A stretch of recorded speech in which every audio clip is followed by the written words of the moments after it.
Donald Trump tweeted the warning last night, big week coming up. And so it began today, with major issues coming to a head on both domestic and international fronts.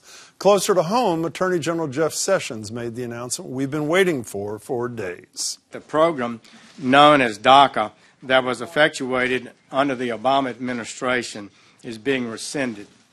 The Deferred Action for Childhood Arrivals program, which has delayed deportation for about 800,000 young people who illegally came into the country as kids brought here by their parents and let them live, work, and study in the U.S., is coming to an end.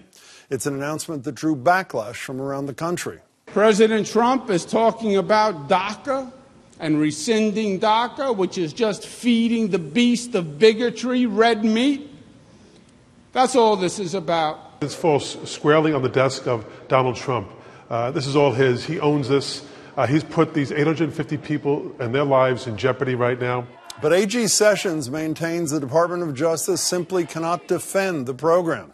The executive branch, through DACA, deliberately sought to achieve what the legislative branch specifically refused to authorize on multiple occasions. Such an open-ended circumvention of immigration laws was an unconstitutional exercise of authority by the executive branch. So now it's up to Congress to figure out whether it wants to step in before the program is phased out in March, all the while keeping one eye on North Korea, where Trump is calling for tougher global sanctions after the nation's 6th nuclear test over the weekend, its most powerful yet, and reports from South Korea that the North is moving yet another long-range intercontinental ballistic missile. Any threat to the United States or its territories, including Guam, or our allies, will be met with a massive military response. Plenty to worry about. The first day back for this most dysfunctional of Congresses. Joining me now to take it all up are Martha Coakley, former Attorney General from Massachusetts, candidate for governor. Hi, Martha. Nice to see you. And current partner at Foley Ho. I forgot that. I got that in there. And Joe Malone, former Massachusetts State Treasurer and current Trump supporter. Joe, it's good to see you as well. We broadcast live on the radio the Sessions thing this morning, 11. Rule of law, rule of law, rule of law. Come on.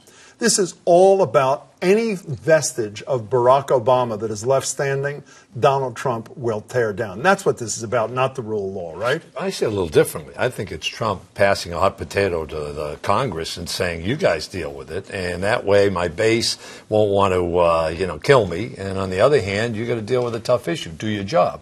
Because Obama himself said, look, this isn't within my power to do this. Then he went ahead and did it. So now the constitutionalists are saying, you can't just have executive orders who are doing this thing. Let the legislature do its job. Let Congress pass the law. So you buy this rule of law thing, though, too, right? But in other words, I don't want dreamers to be thrown out of the country. I think that would be horrible. So you, like Donald Trump, are relying on this Congress that has done absolutely nothing about anything in the first 7 months of the year. They're going to fix the problem they haven't been able to fix over almost a decade? Jim, I'm just telling you what Trump's strategy on this thing is. As far as I'm concerned, it would be ridiculous to try to push 800,000 people who came here as children in most cases, who are working hard, who are paying their taxes. It's ridiculous. As ridiculous as throwing 24 million people off health care? Different issue there. He's trying to reform and replace it. So you're a former Attorney General. Is there not some there to this? Even though I don't buy that this is what the motivation is, and apparently he doesn't either, on a companion issue, DAPA, P standing for parents, not DACA, Supreme Court said in the 4-4, decision, non-decision, that there is a constitutional problem. Well, there's a constitutional problem there. Why isn't there a constitutional problem here? Well, if there is or there isn't, that's not what is motivating either, I think, Jeff Sessions or Donald Trump. What's motivating them? I think what they've realized, and maybe it's General Kelly, but he finally realized, per Joe's point, I'm not going to take all the heat for this, and he's become a little more strategic, right? Let me throw it. I'll give it to Mitch McConnell and Paul Ryan. I'll go off to Bedminster and play golf. And meanwhile, he basically is just being mean. I mean, there's nothing accomplished by doing it this way. But both of you seem to be incredibly charitable about this. You both seem to be saying, well, what Donald Trump is doing is putting the burden back where it should be on this Congress. Now they've got to do something, but the evidence to me is they won't do anything more. No, they won't, and he knows that they won't, but he won't be on the hot spot. What he's also done, though, if you listen to Sessions and you see this, he has done everything that the former AGs and everybody else who's challenged all of his executive orders, right? He's turned the thing on its head by saying, oh, well, this executive order that Obama passed was unconstitutional. Neither of you want to talk about the law, but I'm going to force you to just for 1 second as a former attorney general. The one thing I don't quite understand, Marjorie Egan broached this on the radio today, which I thought was a good point. If it turns out that supporters of DACA believe that what Barack Obama did was constitutionally permissible, then why is it not constitutionally permissible for the next president, being Donald Trump, to undo by that kind of order? I mean, one big factor now is that you have the government that's made promises to all of these young people to come out of the shadows, give us your name, give us your identification, and now we're pulling this sort of contract away. So there's a bunch of reasons to look at this, and I'm sure all the lawyers are looking now as to whether you can do it. But everybody disagrees on what the scope of this executive authority is, and you have to do it order by order, and it will be up to courts. Is this the tipping point? I mean, this is here is Paul Ryan, the Speaker of the House, on Friday on a Wisconsin radio station. Here's a little bit of what Ryan had to say.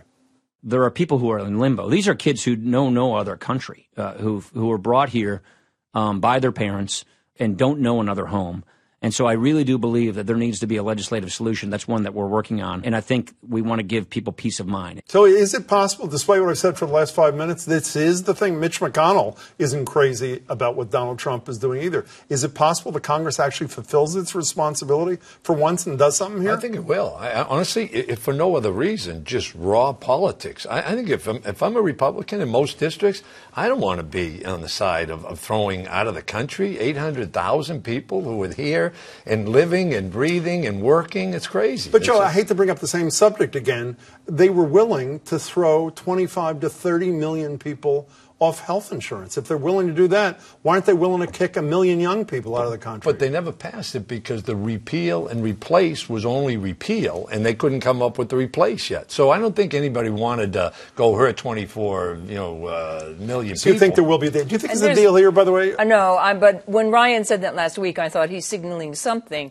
But look, it's 6 months before this goes, and there'll be a period of time. They're not really going to probably bring buses up and bring all these people out, most of Mexico and South America. They'll just scare the hell out of these people in the meantime. Incredible uncertainty and unfairness, and it's mean and it's spirited. So whenever he says I have a big heart, don't believe him. Does it matter that Barack Obama spoke out about this? He said early on that he'd speak out about it. He issued a fairly long statement on Facebook today. Here's just part.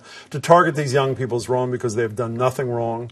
It's self-defeating because they want to start new businesses, staff our labs, serve in our military, and otherwise contribute to the country we love. And it is cruel. Let's be clear. The action taken today is not required. Does Obama weighing in, does that energize anybody? Does that cause it to be more likely that something happens like he thinks it will? I don't think it will energize Congress, certainly, but I do think it was good for him to speak up. He hasn't said much since he's left, which is always the tradition, but you can tell how strongly he feels about this, and I think that is felt by Republicans. We've heard people saying that. I think this is going to really strike a chord with people about the sheer meanness of it, the unnecessarily. Okay, and what happens when the conservative Republicans in the House say, okay, we'll cut a deal? The deal is we'll allow this thing to continue. You Democrats fund the wall. What do they do to that? Democrats won't fund the wall. Should they? Will they? Honestly, this sounds, again, like it's Pollyanna. one big game. No, yeah. But Trump said to the Mexican president that the wall is not that important. What's happened is the number of people coming over the border illegally has been reduced by 50 or 60%. Yeah. So at the end of the day, what Republicans would say, we figured out a way to do it. Did we build the wall? No, but figuratively, we did. Okay, so let me be as optimistic as at least 1.5 of you seem to be, which I am generally not. Does Harvey change anything? I mean, everybody knows coming up in September, we've all read, from the debt ceiling to if there's not a funding bill, money runs out for government. Is Harvey, when you have Ted Cruz, who I would argue is one of the biggest frauds in American history, who thought it was inappropriate to fund help for people in Sandy, then lied about his reasons, but now, of course, it's important to fund the people in Texas. When Cruz is on board, and there seems to be this bipartisan thing, does it last beyond Harvey, or is it just a Harvey-esque kind of thing? So remember back when Congressman Scalise was shot, right? It was the same thing. You had for maybe a 10-day period, there was a moment. It would be the same way. I agree. But Washington Washington is dysfunctional, it is polarized, it is filled with a lot of people who worry about themselves and America second. And it's But wait a sad. second, this is coming from the guy who just told us that they're going to solve the dreamer problem. It's you. But I said they were going to do it for political reasons, only because of self-interest, I think. So you think nothing, this is, Harvey leads to nothing. You think there's no deal here. By the way, we've gone through 7 months, which I'm told is the longest in 40 years of new presidents with not a major piece of legislation. You think it continues? I think it does. I think that he's inept. He's incapable of doing this. And even the way he did this DACA thing, it was like a game show. You know, I'll let you know on Friday what's going to happen on Tuesday. And he's now, I think, put the spot on Congress, which isn't going to make them happy. That's not how this country should work, and it's not how it can work. Martha, it's nice to see you. Good to Thank see you so you, much, Jim. Martha Coakley. Pleasure, Jim Malone, Jim. appreciate it.